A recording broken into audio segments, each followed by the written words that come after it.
What's up, everybody? It's another episode, y'all. It's week 1 of the season. Can you believe it?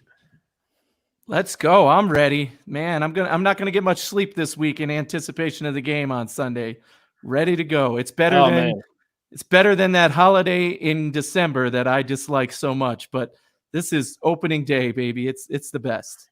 Ain't it though? I mean, it's like I know I have a hard time sleeping when it gets close to the season. Like I know Saturday is when I'm gonna start be like I'm gonna have the jitters. I ain't gonna be able to sleep.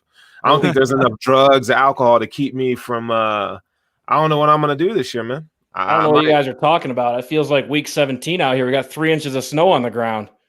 Dude, I know that sucks. Crazy. I ain't ready. I ain't ready for all that. Denver but anyway, weather, man. Denver weather can be a little cray-cray. But welcome to the Hoof Live show. You know, I'm your host, Sterling. We got my guy, Anthony Romeo up top. And we got Eric Brown on the bottom. What's up? Coming to give you the goods, the news. But before we do any of that, y'all know what we're about to do, guys. We are about to tell y'all what we doing. Buffalo Fanatics, man. That's what we're about, okay? You guys hit that like button. Subscribe to the channel. If you're on YouTube, subscribe to the channel, okay? You could become a member, Super Chatters, as you see on the banner below. Super Chatters, you know, you get first priority in our chat, you know? But we love to be interactive with our fans. But again, you know, Buffalo Fanatics. No, if you're gonna spend money on something, you know, you can not buy Starbucks for a day. I mean, I guess everybody's not basic to buy Starbucks for a day, but you could go without some stuff because the Buffalo Fanatics, man, we're giving you content every single day, 7 days a week, man. We got podcasts. Our show is on Friday debuts, and then we got, you know, live shows every single week. You can't beat it. Bill's content, I mean, you really can't, man. I'm just sorry. I mean, am I biased? Nah, not really. It's just the facts, bro. We try to give you guys, you know, the best content available.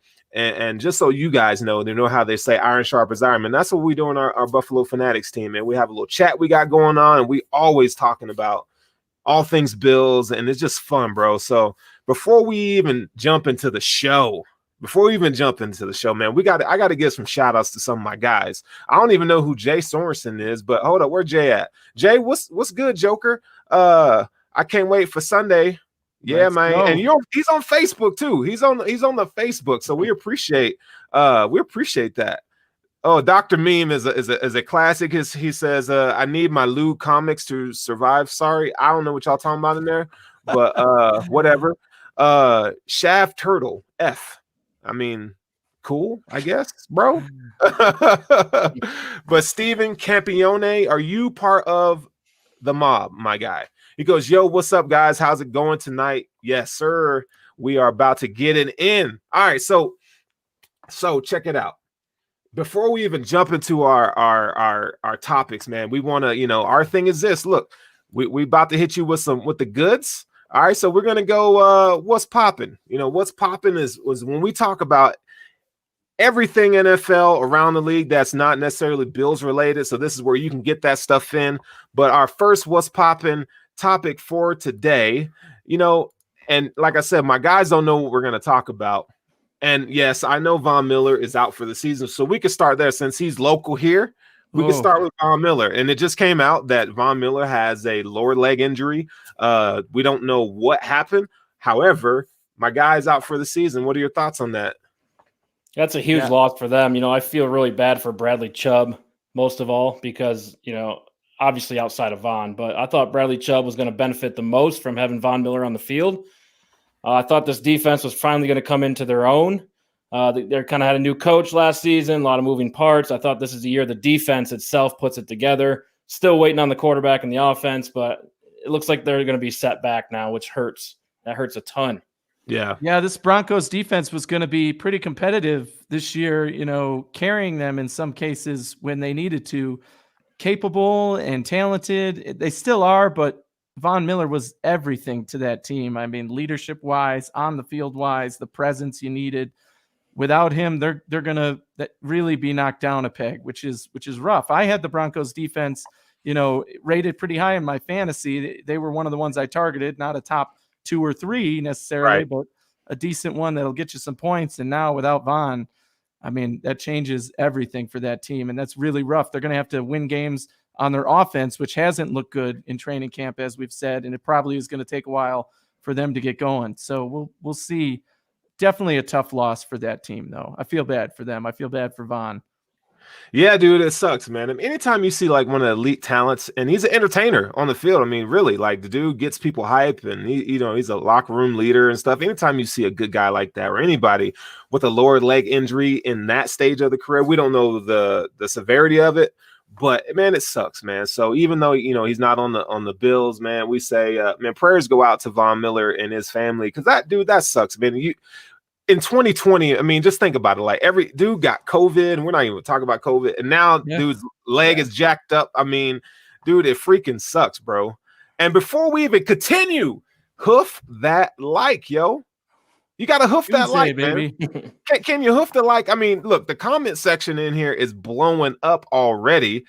Can y'all go ahead and hit that like, man? Hoof that like if y'all haven't done so like already. 140 people watching already. Yeah, and we've only got like 15 likes so far that I see. Let's get that up there. I mean, if you think the Bills are going to win week 1, go like this. Go hoof that like. Come on. Straight up, dude. Straight up. I mean, the excitement's there, so let's go. If you don't think they're going to win, please comment. Yeah, we need to talk about that. Yes, we'll get Cody. There. Yes, Von Miller's out for the season, my guy. Look at Brian Bowers, dog. What's good, man? What's good, Brian? Brian, dude. Brian's a faithful one, bro. He comes every single week, man. He's on our show. He's on other shows, man. And those of you who have subscribed and liked our stuff on YouTube, man, thank you so much, man. Without the fans and you guys, none of this is possible, man. Seriously, like for real. All right. But here we go. Y'all ready for this? You ready for topic number 1? Here we go. Leonard Fournette. This is what he said. He says, I really have a QB for the first time. He has a QB for the first time. Okay. Now, Anthony, I know you have some interesting comments when it comes to Leonard Fournette and the team he plays for. So I'm going to go ahead and let you handle that real quick, man. Obviously, I'm not like the highest guy on Tom Brady and that offense. I mean, the offense is going to be good regardless. I think Tom Brady's the weakest part of that offense still, but it's a damn good offense. The sad part is he's not lying. I mean, he played in Jacksonville, right? We all know that's been a rough go for a long time down there. And who were his I mean, come on, if we could name his quarterbacks. There's a lot of letdowns there that came through that town, So, I mean, he's not lying. He probably could have gone anywhere and said that, though, to be honest with you. At this point, there's not many worse situations than he's had with the Jacksonville Jaguars. So. Hey, so look, Fournette's quarterbacks dating back to Eric and I were joking about this earlier, but Danny Etling is his college quarterback, one of like 6. Brandon Harris came out and said some stuff about Fournette today. And then you can go in the NFL. He had Blake Bortles, Foles, Minshew, and Cody Kessler as your quarterback. So, I mean, he ain't lying. I mean, he really hasn't had. Gross. Yeah. Right? I mean, let's be real. Well, let's talk about Gardner Minshew a little bit. Right, he's got Tom Brady now. Tom Brady only had 4,000 passing yards last year. It's a lot. I know, bro. Minshew is at 3,200. Minshew missed 2 games. Brady didn't. Oh, you can't put Brady and Minshew in the same center. I get it. But if you want to talk stats, Brady had 24 touchdowns. Minshew had 21. If you were to put Brady on the Jaguars, they have way better weapons, in my opinion. Last year they did. I mean, Brady didn't have anything. He was just kind of, how like you at work and you're just kind of like, F this, man. And you ain't trying to do nothing. That's what Brady was like last year. He's like, who am I throwing the ball to, bro? But exactly. Hey, check this out, though. Can't disagree with you. Did you see the super chat? We got a super chat. Here we go. We got a super chat. Bills fan 1970. Thank you for your support and watching our show tonight. He says, "Don't sleep on Drew Lock. He's inconsistent, like another quarterback I know, but when he's on, he's good." Okay. See, you got some balls, Bills fan 1970, because you're throwing my guy Josh Allen under the table too, but you ain't lying about that either. All right. Yeah. Josh Allen's inconsistent. I don't care what nobody say. So the problem with this comparison is Drew Lock's only played in 5 games in the NFL, and Josh Allen has a few seasons. Oh, so it's only 4 complete games in the NFL. Yeah. And Josh Allen's had 2 seasons where he showed continued improvement, gotten better, been able to fix what he's not good at, and continued growth. Certainly inconsistent is a word you can still associate with Josh Allen, but growth and everything has been shown there. Drew Lock still unproven at this point. We don't know what he's going to be. And again, we live here in Denver, and what's coming out from camp is that they're really struggling on offense, and they haven't gotten that chemistry down yet. But what I wouldn't be surprised if the Broncos start 0-6 and still end up with an 8-8 record and a run at the playoffs. They're a good team. Let me tell you why. Once they build that chemistry, they have those weapons. Yeah. Drew Lock, though, has played 4 years in the SEC against the best of the best in college football. It's something Josh Allen never did.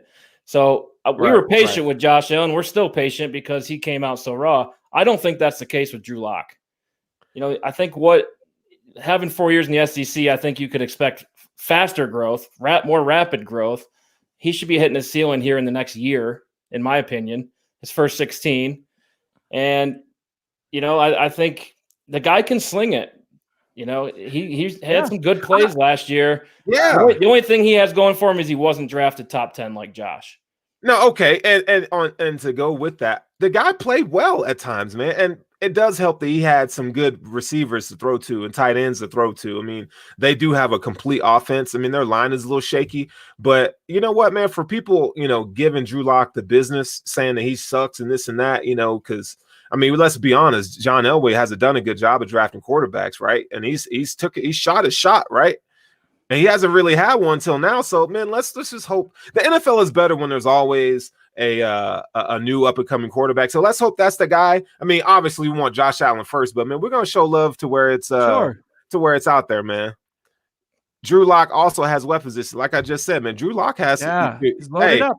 Cortland Sutton is so underrated, bro. He is so underrated. And now that Cortland Sutton has proven himself as a guy you got to cover, if Drew Lock can get that chemistry going with Jerry Jeudy and a healthy Noah Fant, and all the other guys they got on the team. They have a good run game offense, now. Yeah, with both running backs they got. I mean, it's a deep offensive team. Unfortunately, with the loss of Von Miller, they're going to be depending on that offense a lot more, which might hurt them early on because they haven't had all the reps that they need to get that chemistry going. Kind of like we've said with our Bills all along, right? We have an advantage in that Josh does have chemistry with the guys he's got in there. So, it'll be interesting to see what happens with them, but they're certainly not a team to sleep on by any means. It might be better for the Bills when we play them. I know when we did on our show, we went through the season, we actually had Denver as a loss. Okay. So in our record, and now that might change things there. Okay, here we go. Because this is funny. Listen to this. Andrew Walker, you should be ashamed of your damn self. No, Darnold's not better than Allen. Okay, I don't care who out there thinks that Darnold. This is what I hate. Why is I mean, look, I get Josh Allen's inconsistent, but you're gonna tell me that Sam Darnold is a better quarterback than Josh Allen right now? I don't think so, bro. And think about it. Sam Darnold has more experience. He has more snaps in total than Josh Allen will ever have. No, Josh Allen. I mean, Sam Darnold is not better than Josh Allen. I'm sorry, Andrew. You must be a Jets fan, my guy.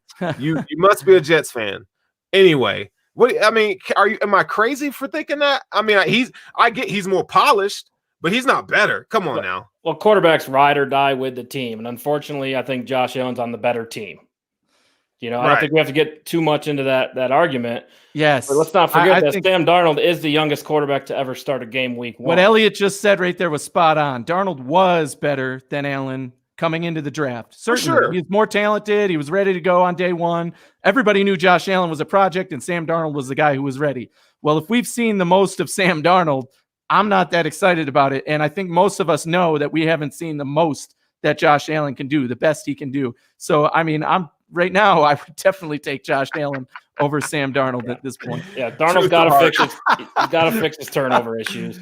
Love that comment. Eric, did you see that? Darnold will be co-host Mark Sanchez. Oh yeah, yeah. Dude, but we got the West Coast Jets. I know we got so much to dude. We're gonna talk some shit about them Jets tonight because that's our week 1 opponent. All right, that's our week 1 opponent. So we're gonna get in on that. Where's my guy? dang, I missed it.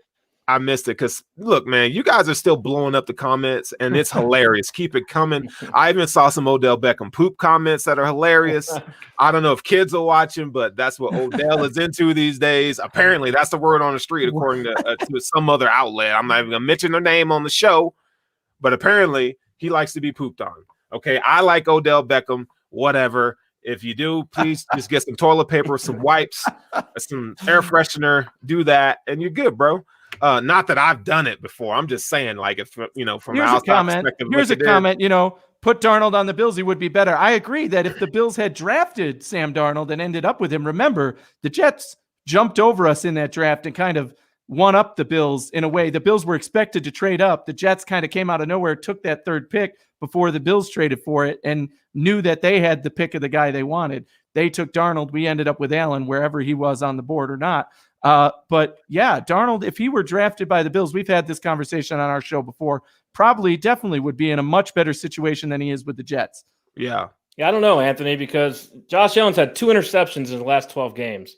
Sam Darnold's biggest issue is still turnovers and interceptions. Yeah. Until that gets better, I don't think you could say he's better than Allen, even if they switch teams.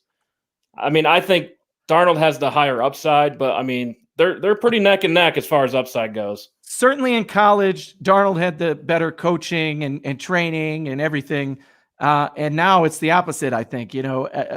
Josh Allen's in an ideal situation with a coach and staff and everything that has helped him grow, where Darnold has had to deal with a coaching change and everything else, and doesn't seem to be trending in the right direction, at least right now. And Josh Allen's got the mobility. That's a factor for sure. Yeah. All right. So like I said, we got Jets stuff to talk about later. Here we go. Because, this is coming in a couple days. Thursday night football. Texans at the Chiefs. You got the Kansas City Chiefs defending that Super Bowl, that chip. Who wins? Who you, Eric? Who you got winning that game? I think you got to go Chiefs. Duh. Do you have to? I thought we saw the best Texans effort in the playoff game last year. They go up 28-0, and it's not enough to beat the Chiefs. What have the Texans done this year to improve? Obviously, the biggest issue is their secondary last season. They traded DeAndre Hopkins. I mean, I think they added some weapons, but I don't think it's enough. The Chiefs are they're in their groove. It's the opening week. I think it carries over. I mean, Mahomes gets paid. They're just firing on all cylinders. I expect it to carry over into. I'm dead on with Jimmy Johnson's comment there. Jimmy Johnson 48. He said, I think the Houston can give them a good run. Deshaun Watson is still a hell of a player. He can do things on that team and to that defense. It's not going to be like, a complete blowout. I think the Texans will score points, will make it at least competitive, but I'm taking the Chiefs to win this game for sure. Especially to open the season after winning it all on paper. Still one of the strongest offenses, the strongest offense in the NFL. Their defense can get exploited by Deshaun. I'm sure they'll score points. But yeah, I'll take the Chiefs. I think the line on this game is like 9.5, which is difficult. 9.5. I think Houston can cover that. Houston can definitely cover that. And it could be, at 7 to 10 point game. It's close, but yeah. You know what people aren't accounting for is that Super Bowl hangover. Like teams that usually come in after winning the Super Bowl, it's hard to keep that level of excellence. You say everybody's gunning for you now, right? Yeah. And Deshaun Watson can ball. I don't know if y'all forgot that dude can ball. Deshaun Watson is a dude, man. And look, I know D Hop is gone. And who the hell knows they got a running back other than what's that dude's name? Duke Johnson. But it's gonna be a good game, man. Yeah, I don't think you can rely on Brandon Cooks. I mean, we'd have to see a resurgence from him to rely on him. And I think this team has tried to rely on Will Fuller, and it just hasn't worked out for him. It could be because of injury or just not showing up, but he's been called on before, and I don't think he's answered the call. I like the Texans' run game this year. I think David Johnson adds a different dynamic to that offense that they haven't had. I think they'll win some games this year because of that, but you're not going to beat the Chiefs. They're just not built to go shot for shot with the Chiefs anymore. Yeah, I mean, hey, we've seen crazy things on opening day, right? I mean, typically Thursday night games there's not a lot of points scored. But this is a different offseason, man. And I'm not just going to write the Texans off, man. I think the Texans got a shot. So, that's just me. Maybe because I love Deshaun Watson. That's my guy. But, this is the first real football we're going to see this entire offseason here. So it's going to be interesting to see the quality of football. Are we going to get a lot of penalties, a lot of injuries, a lot of crazy stuff happening, low scoring game?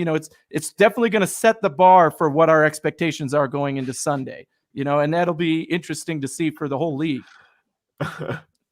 Hey, what's funny though? I was like you guys know, I was in Vegas this past weekend, and I saw a lot of Houston Texans jerseys, bro. A lot of I even saw a couple of Lamar Millers, a Watt, and a couple Watson jerseys. So I don't know why, what it is in the water, but hey, man, they got some people repping the squad, bro. All right, so here we go. So we good on that, right? We're good on that topic. We can move on. All right, so I got one that's gonna blow you real quick. Okay, here we go. Check this out. Who are the Ravens? Okay, because they're on Colin Cowherd says that they can go 16-0. Jesus. And this is not just him. There are multiple outlets out there that say that the Ravens are a 2-loss team at the maximum.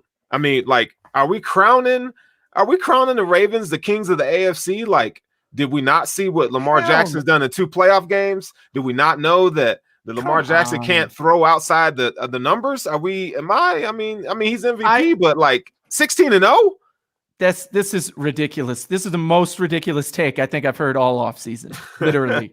Like, come on. First of all, I don't even have Baltimore winning the division. I have them losing to the Steelers. This division is a hell of a lot more competitive than it was last year. Certainly the Browns have higher expectations, although I'm not high on the Browns. The Steelers are certainly more competitive when they have a healthy Big Ben, and that defense is just as good as Baltimore's, if not better. So they can compete with them there. Right. I really think this is going to be a brutal division where they're beating up on each other. So 16-0 is so ridiculous. And let's not forget, the last time we saw this team, they didn't fare so well. The Tennessee Titans used the Bills' blueprint to beat this team and to figure out how to beat Lamar Jackson. So now Lamar Jackson has to come out and prove that he can beat when the defenses have figured him out. So, until we see that kind of effort from them and that kind of energy on that team, this is absolutely ridiculous that they could go 16-0. I think that it's a better, at least saying it out loud, is better to say the Chiefs could go 16-0, even though I think that's just as ridiculous because they have to rely on their defense and maybe their offense could do that, but it's not going to do that every day, So this is just ridiculous. Go ahead, Eric. And I agree with you. The division is not the same as it was last year. No. Let's just go through the quarterbacks that they played last year. Duck Hodgins. We saw him. We know everything about Duck Hodgins. Yeah, gone. Baker Mayfield, a turnover happy Baker Mayfield, and horrible coaching. Andy Dalton and company. Okay. This year's a lot different. You got the number 1 pick in the entire draft, Joe Burrow. Yeah. Future Hall of Famer Ben Roethlisberger is back, and he's probably the missing link to that entire team. Let's be honest. True, and then and don't forget expectations Connor and Juju were hurt last year too. So expectations in Cleveland are Baker Mayfield needs to play better. I mean, we'll see if he answers the call. But like you said, I think the winner of that division wins 11 games. It's not going to be any 14-2s in that division. Many, but yeah.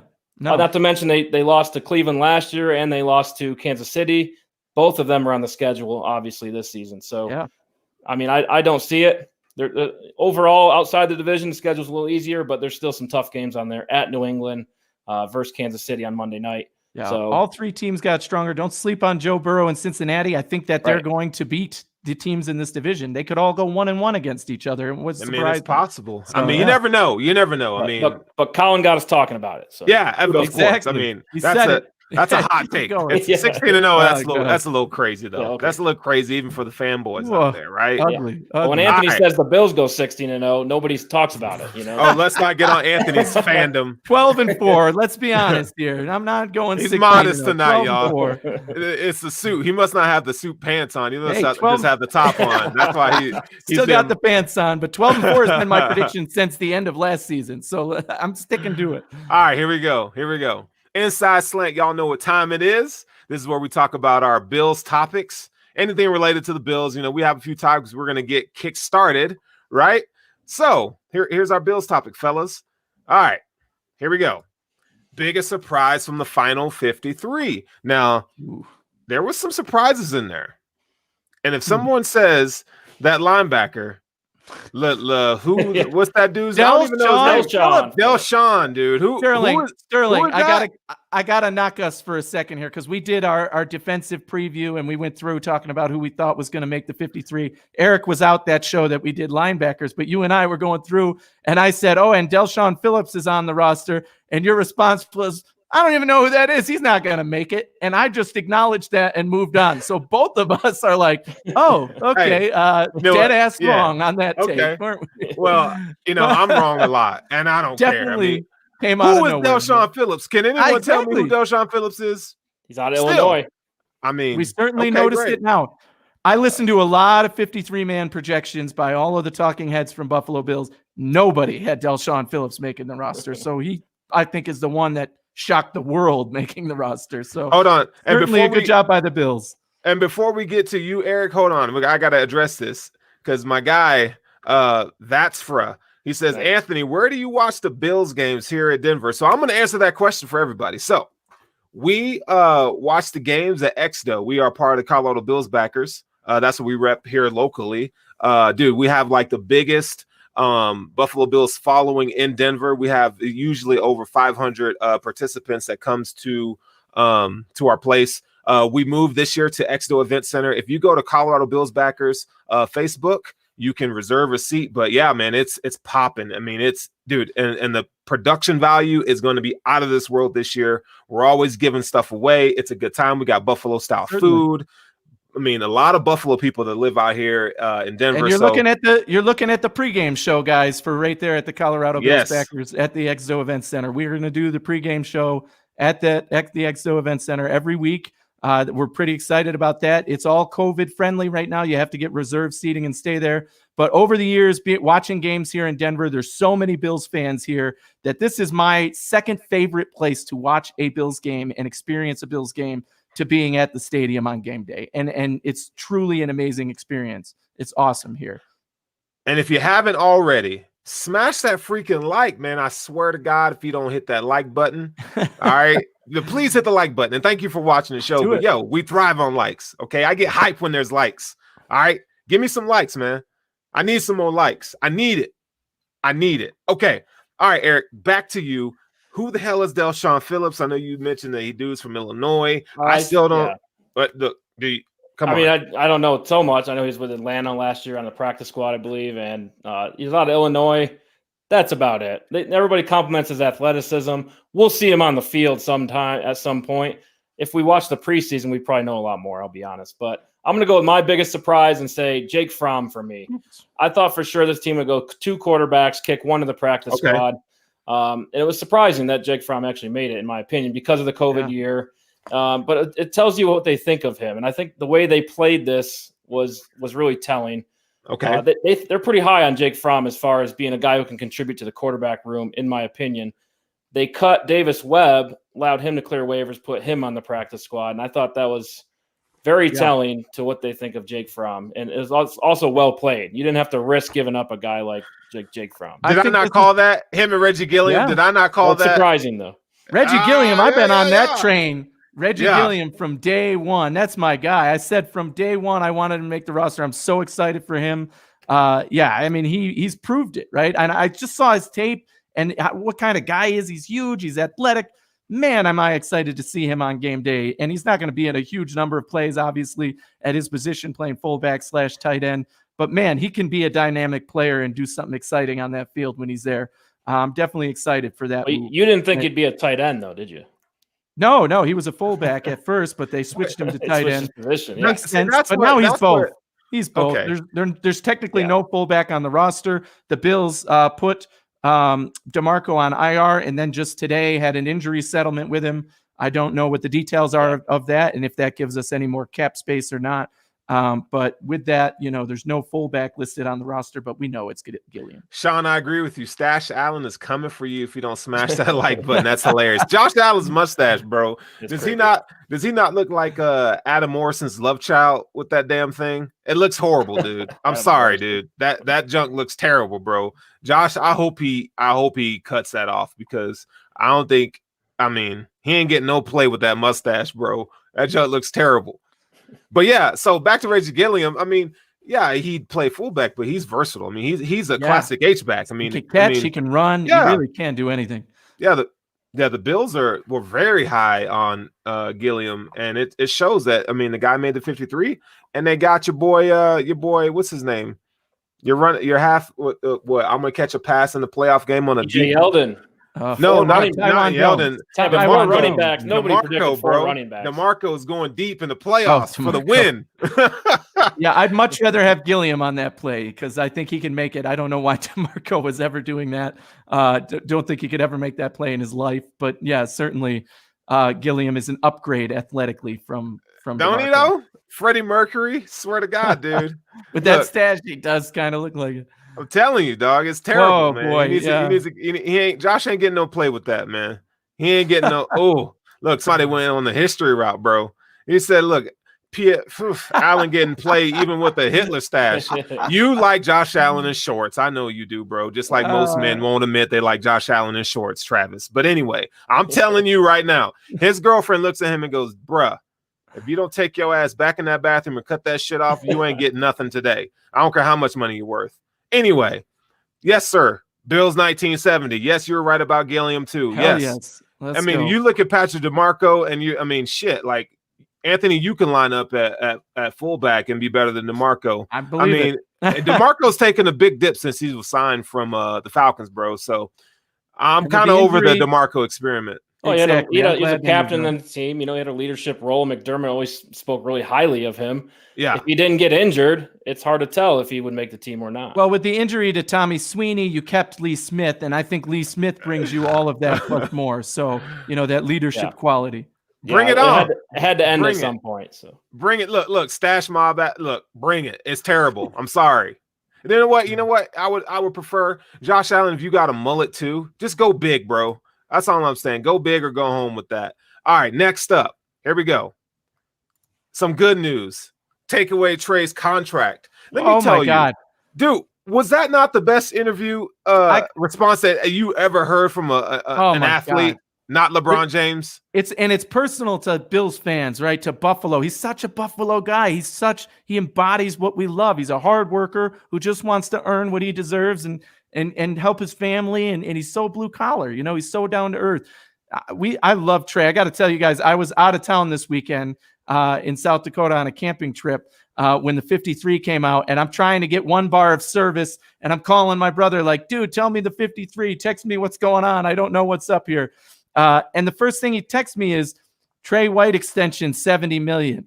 And I thought he was kidding me. I go, stop it. I really need the information. He's like, no, that's what this headline says. Trey White extension, $70 million. I go, what? They extend him for 1 year? Like what? $70 million? That's not nearly enough for Trey. He's got to get $20 million plus, right? No, 4 years, $70 million. I was blown away when I heard those numbers. And I was excited because number one, it means Trey truly wants to stay in Buffalo and truly believes in this team. Two, yes, he became the highest paid cornerback with the most guaranteed money. But if he waited about 2 more weeks, he probably would have got even more and even more and even more the longer he waited. So, and he could have played the Bills and kind of, took offers from other teams once he became a free agent. I'm so glad they got this deal done. It means the world to Buffalo. Huge. And we haven't seen something like this in years, decades as a Buffalo Bills fan. So it's just amazing. Let me tell you something that's cool, man. And I don't mean to take it to this point, but I'm gonna go ahead and take it there, man. Being an African-American male, you see like these guys grow up in horrible situations, man. Mm-hmm. And the fact that he brought up that he was gonna take care of his parents, bro, so that they didn't have to work anymore, dude. I teared up, man, because it's like, dude, you don't know what another man is walking through in his shoes, man. And Trey, dude, I mean, if you go back and look, I mean, the dude, I think he was a valedictorian in high school. I mean, he's a really smart kid, and you could just tell, man, that his parents, he'll tell you that they busted their ass for him, and it's just cool, man, to see, it's not all about flash and dash with some of these NFL players, man. These guys, dude, they really do care about their families, man.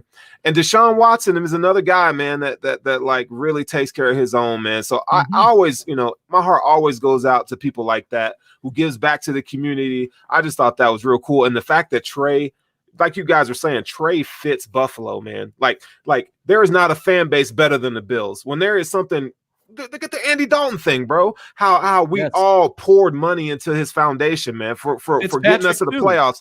Ryan Fitzpatrick's mother passing away. We were outpouring and showing support, dude. You cannot find a better fan base than Bills Mafia. I'm sorry, bro. It's not because we're homers. That shit's real, dude. It's real. It always has been too. That's something that has not changed, regardless of how terrible this team has been over the years. Our fan base has always been that tight knit. That we love our own, and we love them for life, no matter what happens. If you represent Buffalo, we absolutely love you for the rest of your life. And you're part of our family too. Heck yeah, dude. Well said. Well said, guys. What's different about this Bills team though is you don't have to wait 2 years and try to get more money, right? They believe in the cause. They want to be championship caliber. I mean, it's just different than it has been with past teams. And you're seeing that with these contracts. Just from Matt Milano's comments this offseason that he wants to be here. He doesn't want to be anywhere else. And Trey not really trying to hold out, not trying to push the issue. It just tells you they believe in the coach. They believe in the GM. And us, the fans, get to benefit from that. So it's just amazing to watch. And it's amazing that, the GM knows where to find humble guys who love the game. And it's going to be a lot of fun from now on, guys. I'm hoping this bleeds into Milano's contract. Yeah, he's already made the comments. He doesn't want to play anywhere else. He wants to be in Buffalo. So maybe we can get away with giving him $10 million a year instead of the 13 or 15 he might earn if we wait till the end of the season. There's been reports that they're working on extending him next. So we'll see.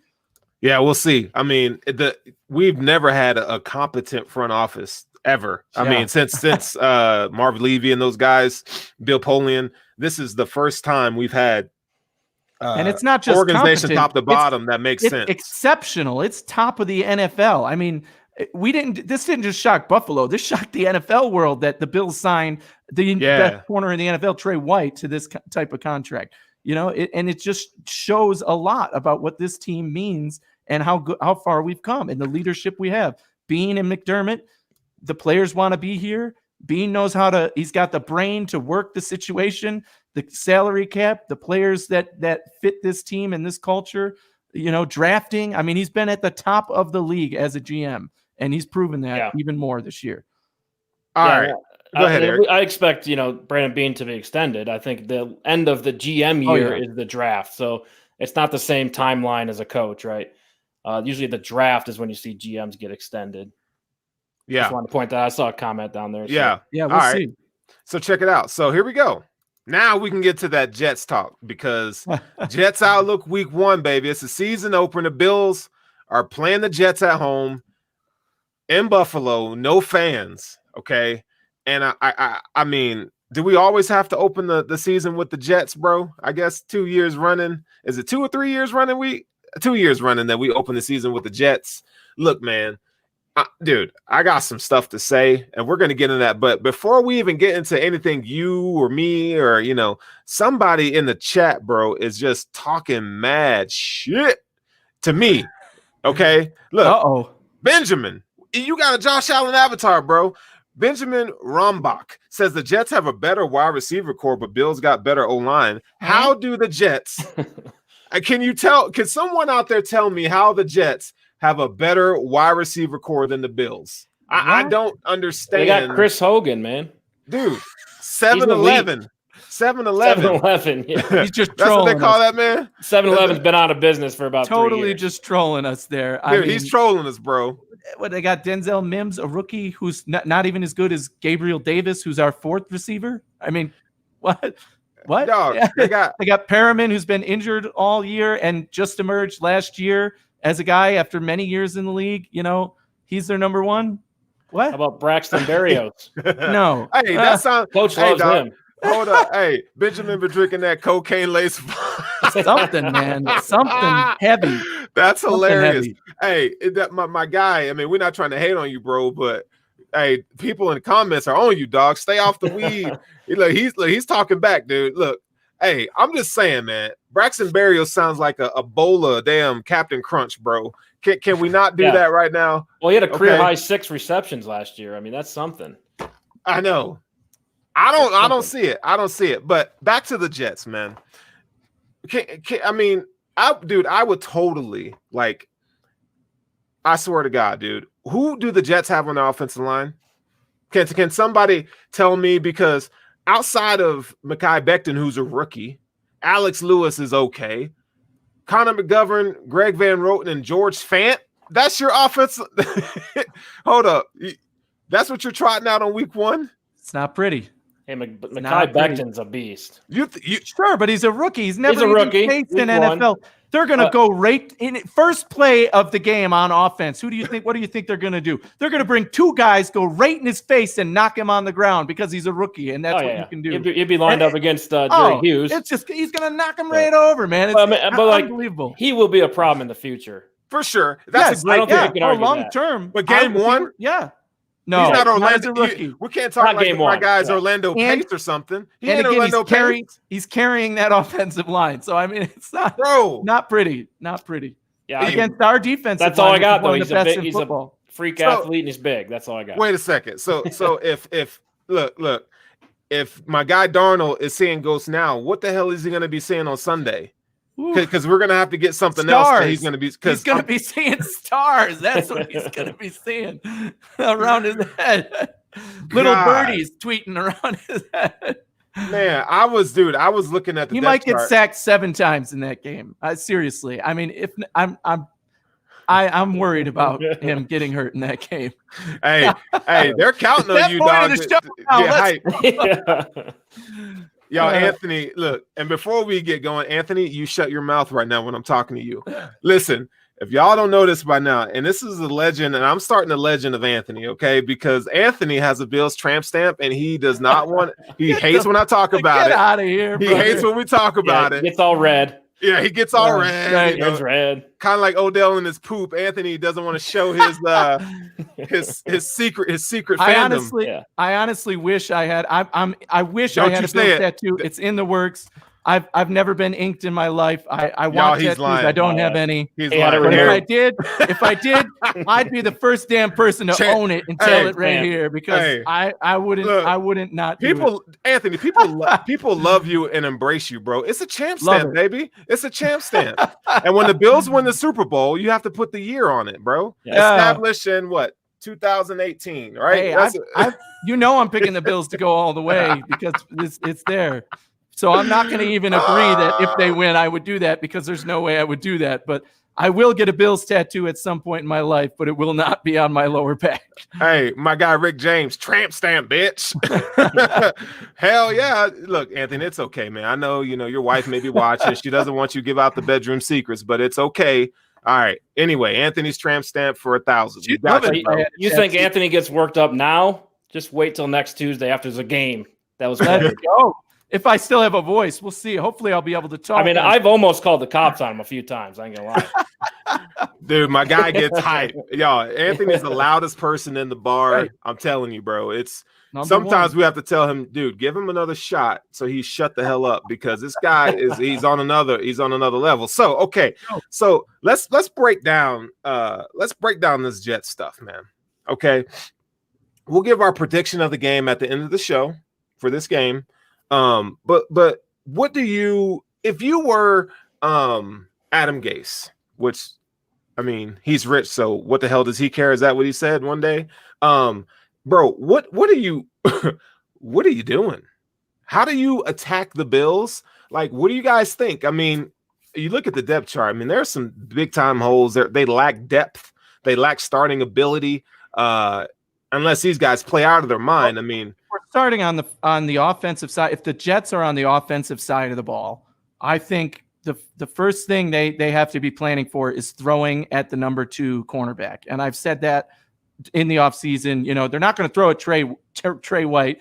They want to avoid our linebacking core. We've already talked about the defensive line. So Sam Darnold's got to be ready to unload to that number 2 cornerback. Now, is that a good strategy? I don't know, because I still think our number 2, be it Wallace or be it Norman or any of the other guys, it's still not going to be an ideal situation for them based on who their wide receivers are and what the Bills can do with it. So, I mean, I don't know. Run the ball. Your biggest star has got to be Le'Veon Bell. So, you know. Right. Run the ball up the gut and try and run it down our throats and see what happens. But we've certainly stacked up and improved our run defense on that line. So I don't know what other approach they can take other than those 2. And this is hard to talk about because it is a new offensive line for the Jets. But what worked for him last year was the short slant game with Jamison Crowder. He had a career high in receptions against the Bills week 1 last year with 14 receptions.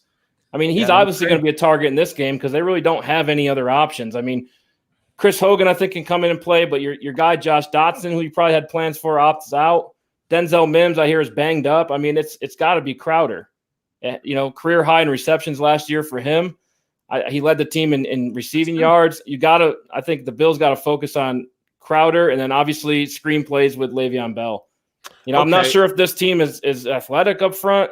I know they weren't last year, so the screen game was kind of out of play for the Jets. But you know, if you focus on Crowder and you can limit Le'Veon Bell, I think you have an easy Sunday. So you know who I'm going to have my eyes on then for the Bills on defense? Hold on. Murphy. Yeah, that's what it comes down to too. If they're going to try and run the ball or do those short screen passes, I better see Trent Murphy show up in this game. He made the roster. Full circle. I'm glad he did. And I'm cheering for the guy. I hope he has a great year, but he has to show up on game day. I'm sick of seeing him getting run over for 5 yards or, you know, not getting the plays, letting guys get by him. He can't do that in this game because that is probably the Jets' strategy. Okay, so let me give you some stats real quick. So the Jets, they averaged, I believe, like 17.3 points a game last year on offense. That's worse than the Bills. They were 31st of 32nd NFL teams in offense. Le'Veon Bell had 245 carries, and his average per carry was 3.2 yards a carry. Their offensive line is worse, in my opinion, this coming year than it was last year. So how, if you can't get the running game going, if my guy's averaging 3.2 yards a carry, you got all new wide receivers outside of Jamison Crowder, right? Chris Hogan's a veteran. Okay. Braxton Berrios has really done nothing to contribute. Denzel Mims is a rookie who could be good. I really like Denzel Mims. He's an athletic freak of nature, but it's going to take some time. And then, you know, you're throwing him out there on a Sean McDermott defense. I just don't think you're going to fare well game 1. It's going to be hard. And your offensive, like I said, your offensive line, bro, it all starts up front in the trenches. If your offensive line is garbage, what are you going to do? I mean, honestly, I think they're going to rely on talent from Le'Veon Bell and try and run the ball. And the Bills obviously are better up front against that now because what did we say about Darnold just a few minutes ago? That he throws a lot of interceptions too. So if you're telling me he's going to throw it up to Denzel Mims, who he hasn't had time to build chemistry with, or that he's going to throw it up to Brashad Perriman, who's been injured, you know, with our defensive guys back there going after the ball, that's not going to be pretty if he has to throw the ball 40 times in the game. I know Sterling and I were high on Denzel Mims. I can't remember where Anthony had him, but we all were pretty high on him. I'm excited to watch him play. I don't think they've had enough time to gel, like Anthony mentioned. But Chris Herndon's another name to watch out for. I think he was coming on before he had an injury, and I think Sam Darnold might have some chemistry with him. He's probably the only guy he has chemistry with outside of Crowder and Bell. But let's flip sides, though. Let's look at the Jets' defense. Little different story. I think Greg Williams knows what he's doing. It's the second-rated run defense last season for the Jets, only allowing 3.34 yards a carry. It's the lowest ever by a Jets defense. So there is something there schematically. You obviously lose C.J. Mosley. You lose Jamal Adams. But that's huge, Bradley McDougall alone. Go ahead. Just those 2 alone. It's huge. Those are the 2 best players on the Jets. It's huge. Not on the defense, on the team. And, Right. and you got to understand that, okay, Jamal Adams is a safety, right? But he's not really a safety. He's a safety linebacker, cornerback, right? He made everybody on that team better. He made that defensive line better because they didn't have to drop back and cover somebody. They knew he was back there. Right. So you're helping my next point, which is Bradley McDougall is no slump in the league, right? He's a different style safety than Jamal Adams. Like you said, Jamal Adams is a hybrid linebacker, big nickel, big-time tackler. Bradley McDougall is a coverage safety. For sure. Fourth most passes defended amongst active safeties since 2014. He's only behind Malcolm Jenkins, Tyrann Mathieu, and Harrison Smith. So I'd run the ball. That's what I would do. Okay, hold on. Before we even continue, Caitlin Blunt. And Jets have Adam Gase, end of story. And that's a super chatter, y'all. Look, if you were there in super chat, that's how you're going to get recognized around here. And I haven't seen you around here, Caitlin, so thank you for watching the show and being a fan tonight. But yes, they have Adam Gase, and in my opinion, Adam Gase is a complete shit show all the way around. I mean, we talk about leadership. I don't think he's not a leader of men, just from what we've heard and seen. I mean, players have come out against him and said that he's horrible. He's terrible, that he would even let, other coaches address the team when you need an alpha leader.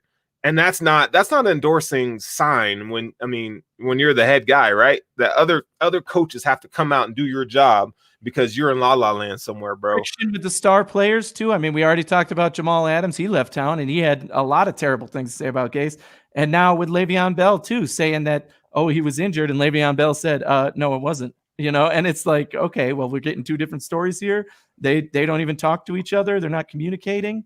I mean, that's like 101. Come on, you got to communicate with your players. Oh, for sure. For sure. Them. When you're looking guys like that in the locker room, I don't care what other talent you got that believes in you.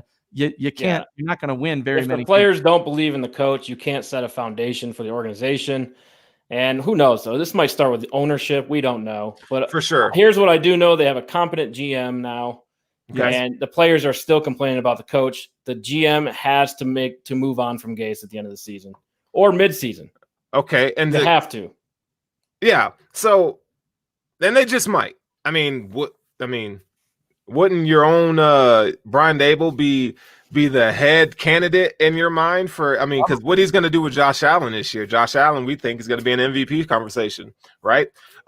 We've seen, the Sean McDermott and the Bills in that in 2015 when Cam Newton had his MVP season with what's that guy's name? Coaches the Redskins right now. Ron Rivera. Yes. I think Josh Allen, we talk a lot about Josh Allen, so I'm not really going to get into it, but we already know what he's going to do. However, let me kick us off on the defensive side of the thing. So I went back and I watched both Bills Jets games. Okay. And if I'm, one of the things that I saw is that, one, I don't think the Jets have the personnel to pull this off, but we saw a lot of cover one, right?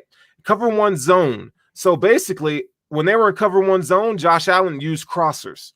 They kind of spread him out and used crossing routes, and he was successful. Josh Allen, early in the season last year against the Jets, had trouble when the Jets went cover two, right? And they kind of disguised their blitzes. And we know Greg Williams he runs a multiple D, but their base is 3-4 defense. I want to see how the Bills react to that cover two, because now you got Stephon Diggs.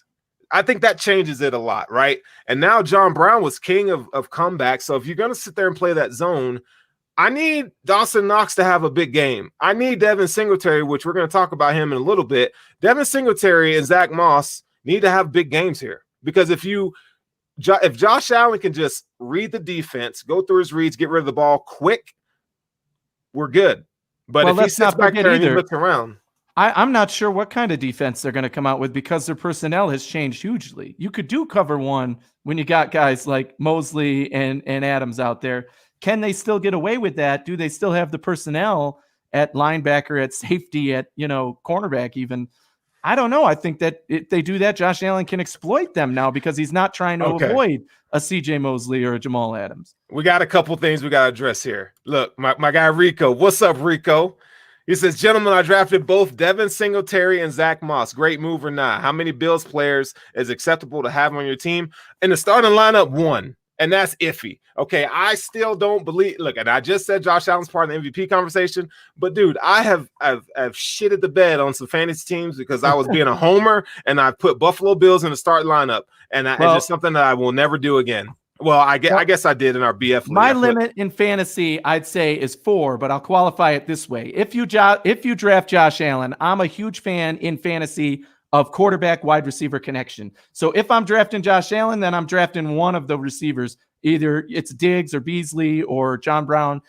I'm drafting a Bills receiver to go with Josh Allen. So that's my 2 already. And then the other 2 I would say are the Bills defense and Tyler Bass. So I wouldn't go any further than that in terms of who I'm putting on my active roster. But if you're going to do that, this is the year to do it. And when you're looking at the tandem of Singletary and Moss, Singletary's going to get the yardage. He's going to be the bell cow. Moss might be the guy to get the touchdowns, and drafting them both is always a good idea because you have that protection if one guy gets all the touchdowns and the other gets the yardage, or if somebody gets injured, or if somebody's getting more playing real time. quick, because you got a couple super chats to get to. Nice. Anthony, I'm going to make fun of you. You sound like you on Bill's birth control or something, talking about protection, bro. All right. Cordero Linder, Black Lives Matter. Right. Yes, sir. He says, great job, guys. I touched on this before the offseason. Why haven't we seen 2 tight end sets? And Brian Dable came from New England. And will we see it this year? Eric, I'm going to let you, you're a little quiet down there. I'm going to let you handle this one first, and then I'll give you my 2 cents on what I think about that. I just don't think that these tight ends are the same caliber tight ends as Gronk and Aaron Hernandez during that time when New England was destroying the league with 2 tight ends. In my opinion, that's probably the biggest factor why you haven't seen a ton of 2 tight end sets. Not to mention, I think each one of the tight ends that we do have are good at one thing. And, obviously Knox is a little better, more things. But, Lee Smith's not a great receiver. Let's get real. Tommy Sweeney needs to work on his blocking. And Tyler Kroft we really haven't seen a lot of. I think they got Tyler Kroft to do the 2 tight end sets and maybe implement some of that stuff, but he just really hasn't been on the field that much. What about Gilliam? Do you think we could see Gilliam in that role now? Yes. That's a good point. I don't know. That's what I was going to bring up because, Dawson Knox is an adequate blocker, by the way. And I think if you throw in Reggie Gilliam, no one's expecting, outside of Buffalo, no one's expecting Reggie Gilliam to have an impact. So I think you're going to see more 12 personnel later in the season. We'll see how it goes. I know that it was rumored that Tyler Kroft did hurt his foot again. I didn't see him on the injury report. We'll see, but I would like to see some more 2 tight end sets. But I would put Dawson Knox out in the slot too, man.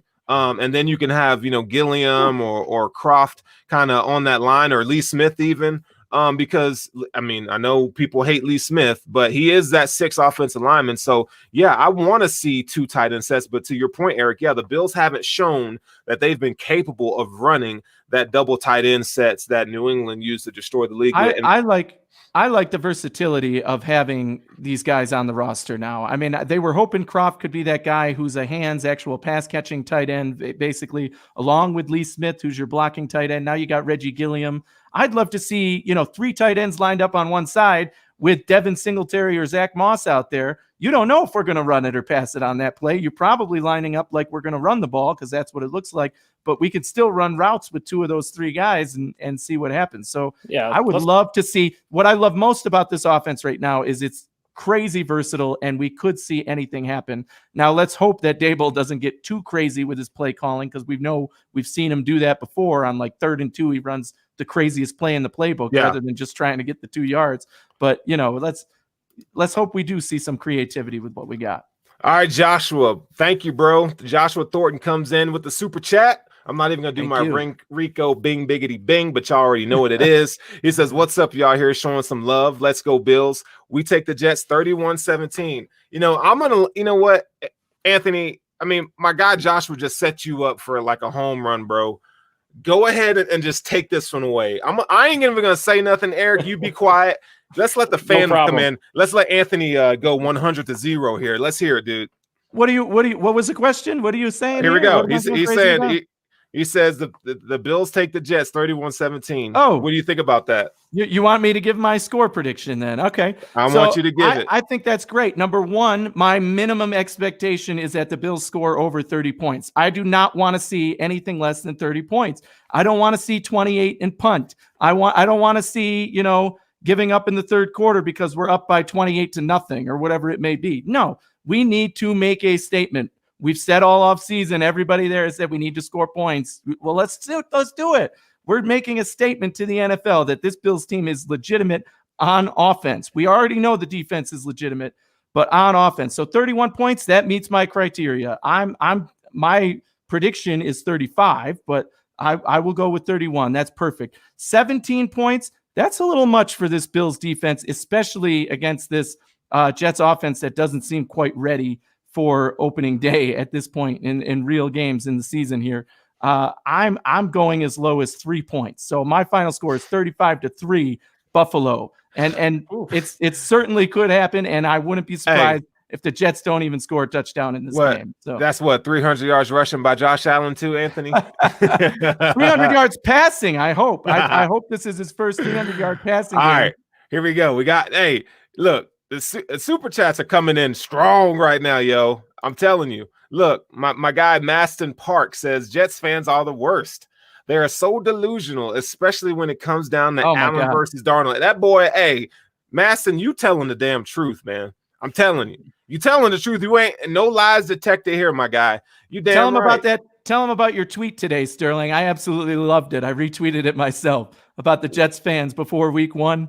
Oh, dude, the Jet, I retweeted something where this dude was in this, I guess this alligator conservatory. My guy was trying to hop over to this other ledge and just straight fell in with the alligators, bro. They tore his ass up. 5 alligators and I don't know. Look, and this ain't racist. I'm just sorry, but I don't know why why y'all so damn courageous. Why y'all be doing shit like that, man? You know you're gonna get toe up. Why y'all do stuff like that? Y'all just don't even care, bro. Y'all just do whatever. Those are Eric's people. Those kind of they are. I still can't answer the question though. I can't. I don't know. Why are you in the alligator cage, bro? He pleads the fifth. Just like Anthony with the tramp stamp, bro. Yeah. Okay. I'm just saying. We all got our things. I've made my statement, and I won't comment any further. Look, let's go back to the Jets real quick. Your team's a disaster. You know it's not looking good. You got rid of your best player for lottery tickets. The one glimpse of shining light that you have for a positive future is Sam Darnold. That's it. One player. And it happens to play quarterbacks. There's added value there. But I don't knock them for loving their guy, right? Because that's all you got. That's all you got.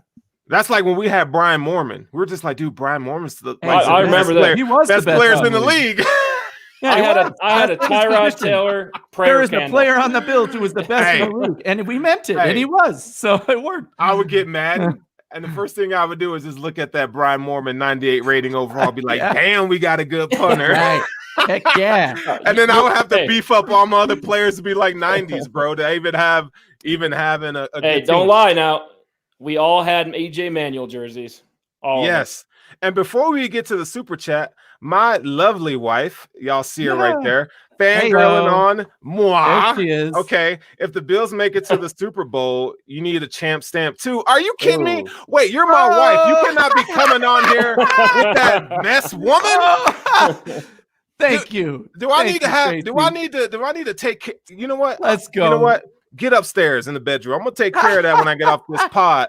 She's crazy. She's My selling wife is you crazy. out, man. This is why we don't let her on, because she's talking that mess, bro. She's talking that mess. Bills fan. Playoff win would be nice for me. God dang, bro. Are you kidding me? I ain't getting no man. That's for Anthony. Anthony's the first one to don the Bills tramp stamp. We're just going to leave it at that. Bills fan 97 again. I want that alligator link. You know what? I'll give it to you. I'll retweet it again. And guess what? Yep. If you haven't liked and subscribed to Buffalo Fanatics and the Hoof Podcast Live, please do so. And you know what? If we get 200 likes, I will change my Twitter avatar to the Josh Allen mustache, and I'll keep it on there all season long. So smash that like button. Get on there on YouTube. We're on YouTube, Facebook, you name it. Every social media platform, Buffalo Fanatics, we got you covered, son. got you Let's covered. go. So I'm just saying, Hoof look, that where is she like. gonna get hoof that like? Where is she gonna get content, bro? WGR? No, I'm sorry, but I'm not supposed to say names. I don't care. It's our damn show. I call anybody out I want to. I don't even care right now. All right. Hey, look, Rico. Okay, wifey coming through. Yeah, whatever. Don't give her no. See, now y'all I'm gassing her up. Now she's gonna be saying all kinds of crazy shit coming on this show. All right. Look, Tramp Stamp Pod coming 2021. Elliot, if you get a Tramp Stamp, look, if it's Oprah here, because everybody's getting Buffalo Bills Tramp Stamp. Anthony, hey, let's start a hashtag Anthony Tramp Stamp 2020. And we got get you. It rolling. Let's get it rolling. Let's get it rolling. It's not happening, but you can tweet it all you want. All right. So before we even get done with our Jets stuff, there's a couple things I want to say, and this is kind of funny to me. For 100, can someone tell me who's the Jets cornerback two? Cornerback two. Who is that person? Does anybody know? Because we know they got Pierre Desir. Oh my God, right? Brian Poole. He is a no. It's currently listed on their Bless Austin. Bruh. I don't even know who that is. Who? Bless Austin? That's the New York Jets depth chart. Says Bless Austin is their number two. That's who's guarding John Brown. Bless Austin, Texas. Bless Austin. Bless Austin. Keep Austin weird is what they say, or strange, or kooky, or whatever the hell they say. Right? Who is Bless Austin? I'm not saying the dude can't play. I ain't gonna hate on him. Nah, I'm gonna hate on the dude. He gonna get smashed, bro. He getting smashed. Well, just as we said, the Bills are gonna throw, or the Jets are gonna throw at the number two cornerback for the Bills. I mean, I think Bless Austin is gonna get blessed in this game for sure. Because hey, what is your boy for the Browns say? Why do I have to go straight old man and forget everybody's damn name? Wide receiver for the damn Browns. He's like, bless him. Landry. Jarvis Landry. Bless him. When he was on Hard Knocks, bless him. It's like bless Austin this week, because that my guy. Yeah. Look, blessing him ain't working. I know that. Yeah, we gonna disrespect Pierre Desir, bro. He ain't with it. All right.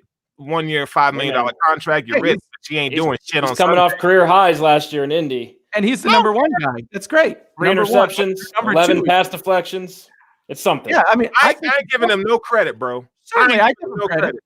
I give him credit, but he's going to be covering Stephon Diggs if they're going that route. Good luck. And you don't think Diggs will beat him a couple of times? I mean, I didn't even know this. Blessed Austin got a 4.7 4.40 time. He getting smoked. He's getting smoked by the smoke. Okay, he getting smoked. Not gonna be good for them. Super chat, bam! Jonathan go. Bentley. What kind of impact do you think Mekhi Becton is going to have in regards to the Jets run game on Sunday? Well, seeing that he's not Orlando Pace, like I mentioned earlier in the show, I mean, I think he's good. He's this dude's like 6'8" and he's humongous. So, I mean, I think he can have some push in the run game. I think he's better suited in the run game now. That's going to be his calling card for now. I do think that he has the shifty feet to kind of all around left tackle in this league. So I really do like Mekhi Becton. I mean, for crying out loud, the dude can push diesel trucks on his back. I mean, shit, that boy's strong as hell. That's corn-fed strong, Eric. You know all about that corn-fed. Oh, yeah. Gotta eat the corn. That's that corn-fed stuff. So Jonathan, thank you again for hey man, you're spending your money and hanging out with us tonight, man. We really appreciate it. I expect Beckham to have a impact later. Who are you talking about? Becton. Okay, all right. Later in the season. Yeah, I mean, it's going to take him a while. Week 1, he's going to learn the speed of the game. He's going to realize Gary Hughes is fast. Like I said earlier, I think that first play they're going to line 2 guys up and just ram him and knock him down, because he's going to be welcome to the NFL for sure. He's a big dude. Yeah. He's going to have an impact. They might even want to run at, direct Le'Veon Bell toward his side and hope that he opens some holes. But the Bills defense is going to be ready for that. So we'll see how that responds. So it'll be interesting for sure. Hey, can you click on Rico's comment real quick? He's got a tight end question. The answer is yes. If Dawson Knox goes down, this is not the same team, because Tyler Kroft, I don't think, can play a whole season. Mm-hmm. So you're going to be down to your tight end 3. And who's that? Is that Sweeney? Gilliam. Is that Smith? Is that Gilliam? It might be Gilliam. Let's go. Bring my guy Gilliam and let him do what Dawson Knox did last year. It certainly, the one position in this game that I think the Jets have the edge on us is tight end. I Herndon over the guys we got. he certainly proved he could be the guy. It's not like it's miles ahead, but they certainly have the edge there, unless Knox takes another step forward that we aren't ready for. But I think Knox is going to have a killer year, but if he goes down, I think you really have to be concerned, especially because I don't think all these tight ends can do what Knox does. The reason Knox is tight end 1, and the reason he was drafted high after having only 9 catches in college, is because of his athleticism. He can be a vertical threat, and his blocking's good, and he's fast. We saw his hands last year. You know what I'm saying? Sounds like you need to watch more Reggie Gilliam too. There's just not a lot of guys like that. Period. Gilliam has, those are all the traits Gilliam has. That's probably why they kept him on the active roster, because they said, well, if Dawson Knox goes down, we have this guy. And if, Lee Smith goes down, we have somebody who can be our blocking tight end. Probably was going to be Sweeney, but we'll see what happens there because Sweeney is injured. This is why I love TJ Hawkinson. I can do it all. All right, we're on a topic. Next topic. Okay. All right. So we're going to give our prediction at the end. Okay. Because that's I mean, dude, it's exciting to talk about the week 1 matchup, ain't it? I mean, it gets me going, bro. It gets me going. One of the things I wanted to mention too, I actually reached out to some of my Jets fan friends, my friends who are Jets fans, saying, hey, realistically, just want to know where you're at with the season. Obviously, the reports we heard aren't that great. We're Bills fans. We might be biased. What are your expectations? And both actually said the same thing, which I found interesting, that they think the floor for the Jets this year is the same record as last year, 7-9. And I was kind of baffled by that because I think they could be a lot worse than that. And they both agreed that they both said that they don't think the Jets defense is as bad as everybody thinks now that they've lost Mosley and Adams. But I think it's the opposite. I don't think they realize how bad the Jets are going to look without those 2 guys back there. I mean, that's your 2 best players on the team. And I find it hard to believe that defense isn't going to take a full step back this year, even with Greg Williams coaching guys up there. So I thought that was interesting. They both said they thought the floor was 7-9. One of them made the bold prediction that the Jets are going to beat the Bills this week in week 1, 24-21. It's the NFL, man. Crazier things have happened. Jets fan, that's just allowed to have that opinion, but we'll see what happens. Right. So we've exhausted our Jets talk. So we're on the later stage of the show, fellas. Okay. Now I have a little something for you. For those of you who don't know, this is called What's the Take? Okay, this is where you guys drive and let us know what you want to talk about. Before we even get to that, I have a Kickstarter idea, okay? I have a Kickstarter topic, okay? And here we go. My guy Bobby is, dude, my guy be killing it. But here we go. And I'm just going to let the thumbnail, let this picture say it all right here. Elite or nah? My guy Devin Singletary, is he elite? We all know he averaged 5.1 yards a carry. Is my guy elite? In the chat, that's what we want to hear from you guys. Is Devin Singletary an elite running back? Well, I we've been high on Devin Singletary this offseason and leading up to this year. One of the things that I've said all along, watching him play last year, the one thing that excited me most was his yards after contact. He's not like the biggest, hugest running back there is. He's not the fastest guy either. But I was super impressed with how it looked like he was going down and he'd always get 2 or 3 more yards at least, if not break away from a tackle to get even more. And I'm telling you, I think he is an elite running back and he's going to show that this year. I think he's going to take that next step and be somebody who's considered. Yeah. All right. Okay. What say you, Eric? His one cut move is elite. And that's what you're seeing. He missed 1 tackle on every single play last year, averaging 5.1 yards a carry. That's one thing. He has the capability to be elite. Is he there yet? No. Answer is no. And that's partially on the coaching staff, only giving him 150, opportunities to run, right? He came on late in the season. If he is elite, we'll know this year. But who are you comparing him to? Who's the worst elite running back in the league? You tell me. Here's a double Bell elite. Then. He was. I don't know. He certainly wasn't last year. He had better statistics than. Okay, do you have to have the stats to be elite? Because you could be an elite talent, right? Not yards per. Eric, what do you think? Can you be an elite talent but not have the stats? Because I think the structure you need one or the other. Look, I don't think Devin Singletary is an elite talent physically, right? There's a reason he was drafted later on, but his one cut move could be elite. I'll give him that. But I think you need the stats or you need the athleticism. I think Singletary probably needs the stats to be elite, in my opinion. I disagree with what Joe Miller just said. I disagree with that wholeheartedly because second running back, if you put his comment back up there, I think second running back was a huge position of need for the Bills. We had Frank Gore there, the old man, right? And he clearly wasn't getting it done with his touches. And they certainly weren't going to make TJ Yeldon, I don't trust to touch the ball, and clearly they don't because he was inactive most of the time. But, second running back was a huge area of need for the Bills. And now by drafting Zach Moss, they've created a very big threat in the running back position in Buffalo. So either way, we were getting a running back, whether it was third round, fifth round, whatever. They just decided that their ranking and their guy was on the board in the third round again. So Singletary and Moss, both third rounders. Singletary has proven he can get it done, and he's 5.1 yards per carry. That was like third in the NFL last year. All right, right? Here we go. What do you say about this? I don't think Singletary is a true workhorse. I would say he is an elite complementary back, kind of like a Darren Sproles or Philip Lindsay. I would take those guys on my team any day. Yeah. Eric? Yeah, well said, but until Singletary gets the amount of carries where they think he's elite, right? The coaching staff has to believe in him first, right? And just giving him 150 carries isn't enough to say he's elite. They don't believe he can be yet.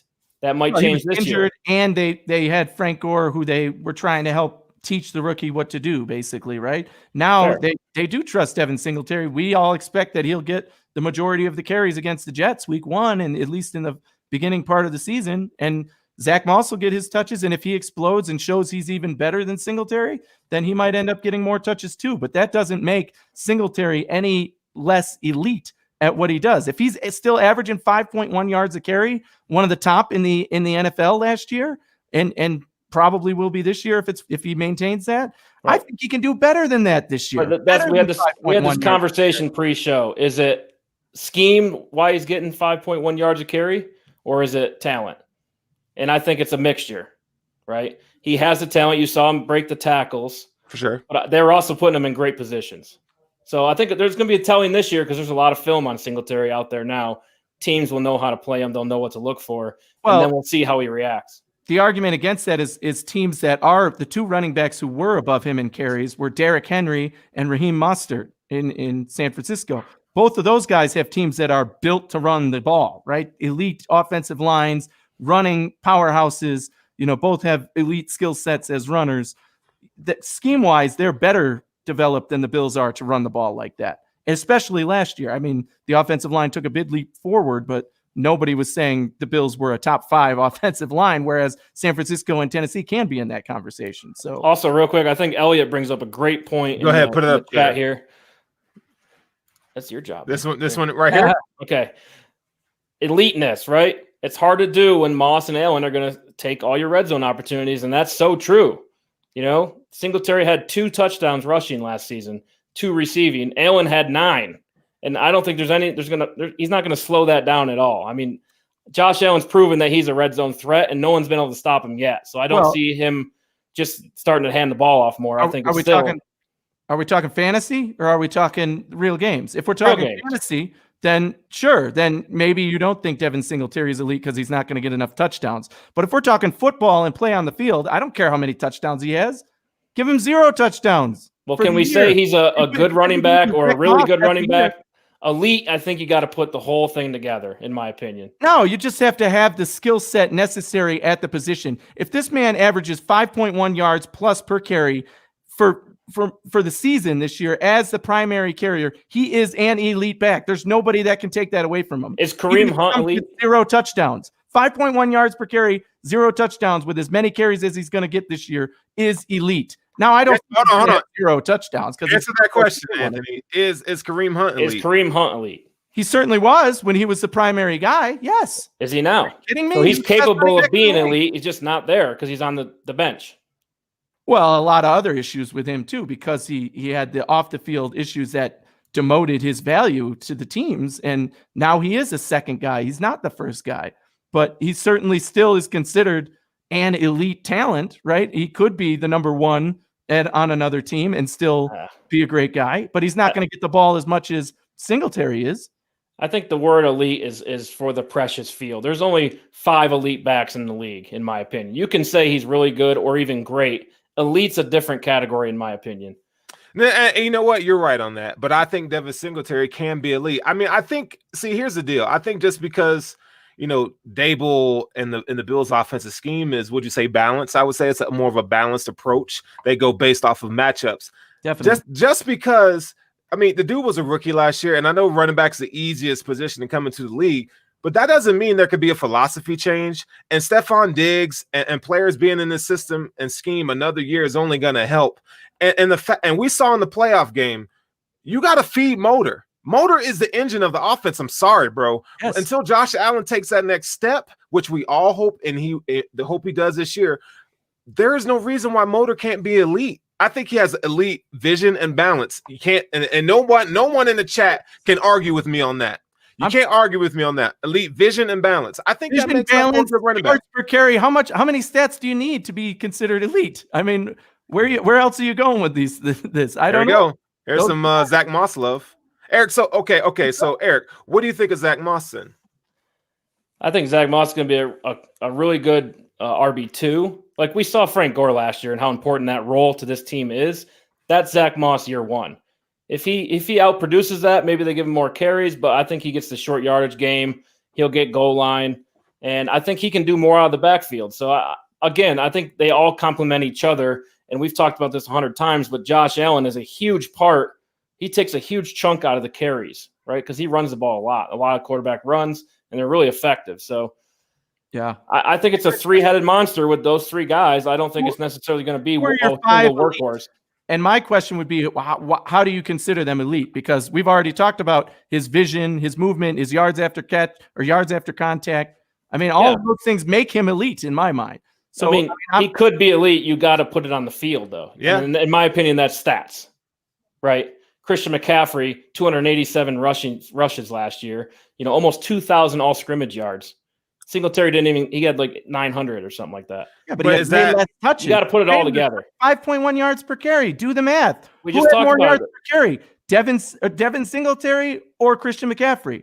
But is it scheme or is it Singletary? Scheme contributes to that. They put him in good positions. Put him on the Jets and tell me if he's going to get 5.1. He still has the same skill set. I don't know, man. He's not in the same conversation. Is he better than Le'Veon Bell at this point in his career? That's a good question. Would you take Le'Veon Bell or would you take Devin Singletary? I'd better have Singletary at this point, based on what I saw from. That's fair because Bell's career's been in decline, and Singletary's is increasing. Okay. So that's a fair comment, but here we go. Caitlin sums it up perfectly. Bill's scheme didn't put Gore in a great position to average 5.1 yards a carry. Singletary clearly did something right. They did when Frank Gore was in the game. I think he was like top 3 in the league and facing 8-man box or more when he was in the game because Brian Dable, it was scripted, bro. Like it goes back to your boy Mike Tolbert. When Mike Tolbert was in the game, we already knew what was going to happen. Yeah. When Frank Gore got in the game, we knew what was going to happen. And that's the thing. Now with Singletary and Moss, they're both able to catch passes out of the backfield, right? You can run routes with these guys and they can catch passes. So it's not a definitive, if we put Zach Moss out there on third down, we're going to run it up the gut. Hold on. My guy Joe Miller's throwing shade. Arguing conversations of Devin Singletary being elite is the ultimate Bills Mafia fan gogs. You know what? I will say that I have been the Pod Piper when it comes to Devin Singletary this offseason because I just think the guy is special. I'm sorry.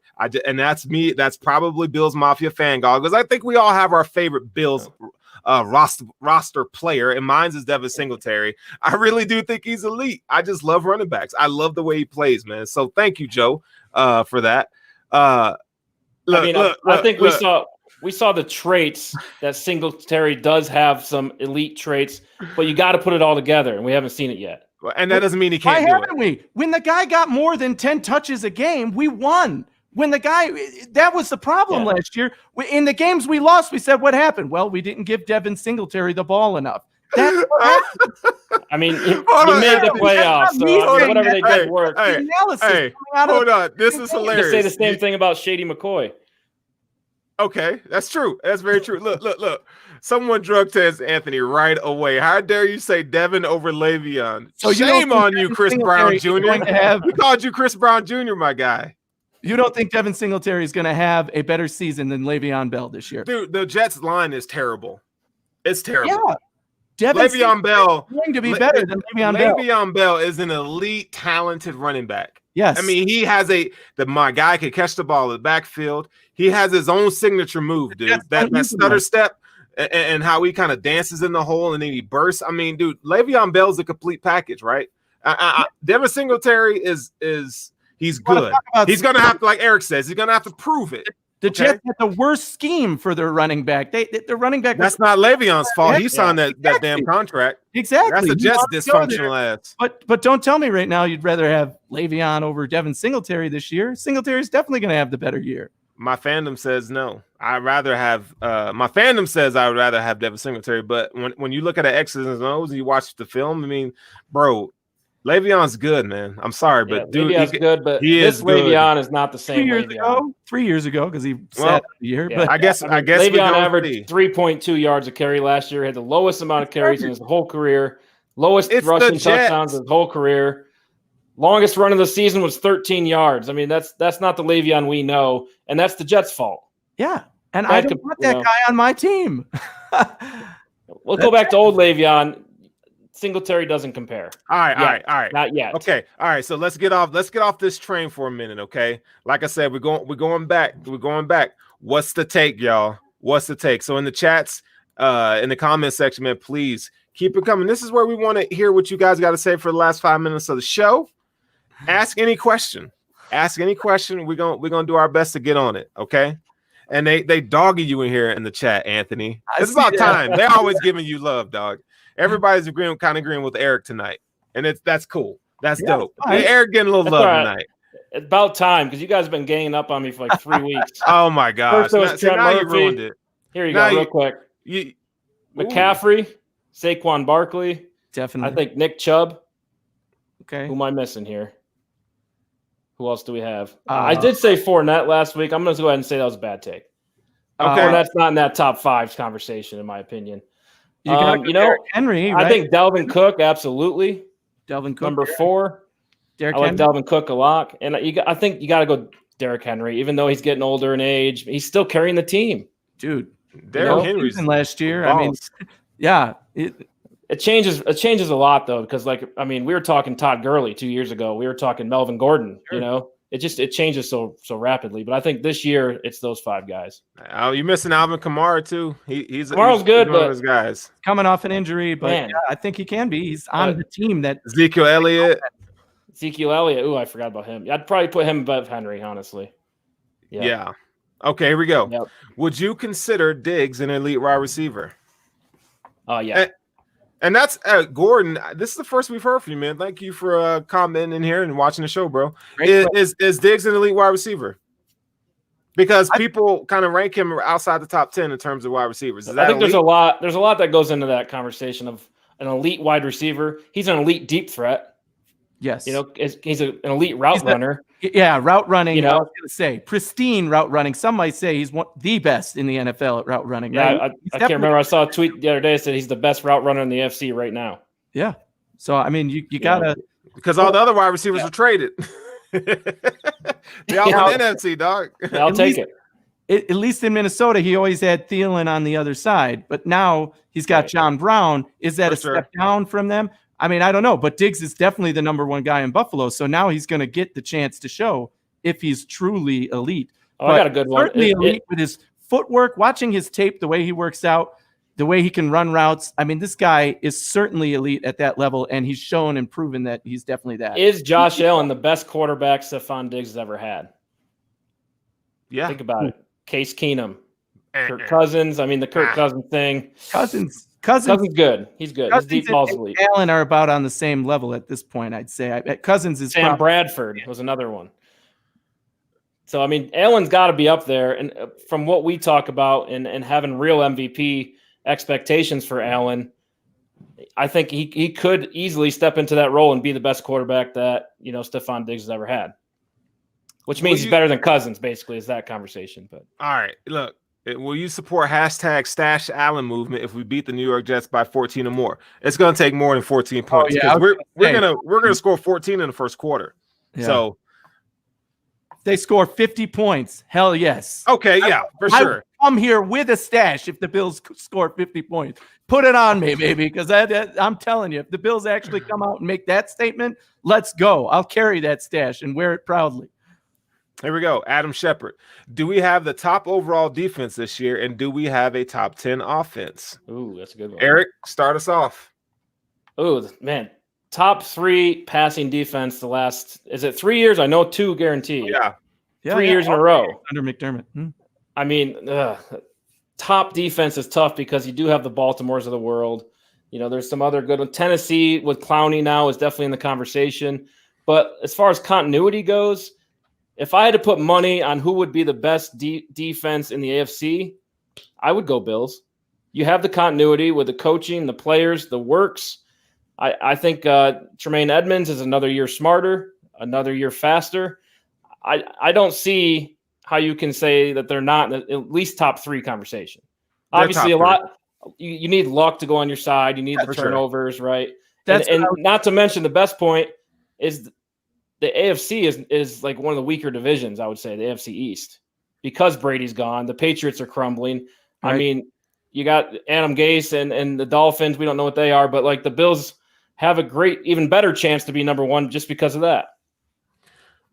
Okay, and he asked about the offense as well, guys. Where the Bills rank on offense? To prove it, certainly, right? They certainly have the pieces to be able to be a top 10 offense, and I think Bills fans are expecting them to take that next step. I believe it was about, if we averaged about 8 more points a game, we'd be in the top 10 in offense. And I certainly think that adding guys that we did, changing that offense the way we did adds about 7. So we're right there, certainly in the top 12, 13 for sure, but capable of being in the top 10, absolutely 100%. Defense, in my mind, there's no doubt the Bills, you could pencil them in as a top 3 defense every year under McDermott, and we've only gotten better at defending the run. The defensive line can be the best in football. All right, I want to answer this question. Maestro Shine said, who knows the best way to watch games on TV without being able to go to the bar? Hey, I know a lot of us out there are on hard times this year, man. Can't afford, I'm not saying you can't, but for those who can't afford Sunday ticket, don't want to pay for it. Go to YouTube not YouTube, go to Facebook and find a Bills group because people usually stream the games there. I know a few times that I've done that and watched Bills games. I mean, they're usually a player or 2 behind, but like I said, if you're not going to go to the bar, you guys are doing your thing, you can usually find them on Facebook. Let's see. We got another one here. Darn it says, I think we take the Chiefs and it will shock. So they're saying it will beat the Chiefs and it will shock the world. Absolutely. We kind of been on that. The Bills are beating the Chiefs. Do we have the Chiefs fan in there? Somebody said, are we delusional for saying we're going to beat the Chiefs? There's a lot of Chiefs fans this year. Have you noticed that? Yeah, right. I wonder why. Look, just because they won a damn Super Bowl don't mean they're going to lose a game or 2. Yeah, all the Patriots fans are gone, and just Chiefs fans now. Chiefs fan, I want them to lose a game or 2, right? You don't want to try and go 19-0. We saw what happens when you try and do that. And I honestly think this Bills team can match up well against the Chiefs. Their defense is not an elite defense, is not a top 5 defense, is not a top 10 defense in my mind. So if the Bills offense is clicking by the time we play the Chiefs in a way that we expect it to, we certainly can exploit that defense and score points. Our defense is elite. The Chiefs offense is elite. So if you take the number 1 offense and put it against the number 1 defense, what's going to happen? Well, it's at the very least going to be competitive. And if you take our offense, which has taken a step forward against their weaker defense, certainly we can score more points than them, and we could make it a game and we could win. So it's not a crazy conversation to say the Bills are going to win that game. Speaking of offense, and let's remember that. Speaking of offense, this will be our last question of the night, and then we're going to wrap the show up. Let's keep this one quick, fellas, before we give our prediction. Let's give our prediction, and then let's move on because we got a lot of people in here. We want to keep you back coming for more, okay? And there is more Bills content tomorrow and the rest of the week for Buffalo Fanatics. But here we go. You guys ready for the last question? You ready? Always. Here we go. Will the Bills score more than 25 points a game this year? Ooh. Oh, I'll go first. Just get it out of the way. I don't think so. I don't think so because I saw that. I don't think this team. How many times have we seen Sean McDermott in the 2-minute drill just kneel the ball? Right. I just think he plays conservative. They don't like to run up the score. They like to get up by 10 to 14 points and then just run the clock out. Right. They do that conservative thing. I think they'll average. What would they average last year? Does anybody know off the top of their head? Who's that? The Chiefs? Bills. The Bills? Oh, 18 or 19 points a game. I would expect that number to go up, but I don't think it's going to be a consistent thing. I think they win games 17-7, 17-10. You know how Sean McDermott does. Look, if that happens against, so I'm going to say that they're right in that range, 25 and above. Oh my God, I'd be celebrating if that happens. I just want them to get to 23 or 22. If they can, again, average 7 points, if they were at 19, that puts them at 26. So, that certainly is above 25. Yes, that is the mark that they can reach. Yes, I think they can do it.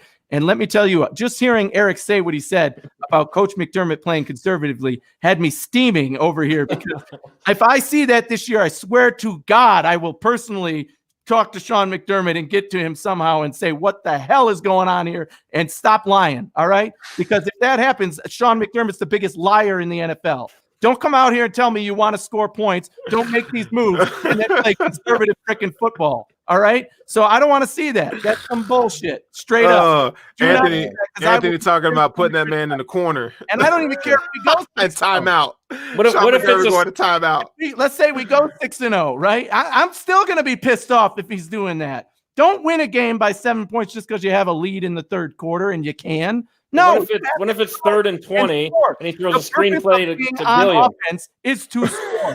So score some points. Don't go out there playing, we're going to run the clock. That's not what offense does, buddy. And he said oh my God. It's not me. It's not the fan base saying we need to score more points. We need to do things better, because I think we're perfectly content winning. But when Sean McDermott and Brandon Beane say all offseason we need to score more points, we need to score more points, we're bringing these guys in to score more points.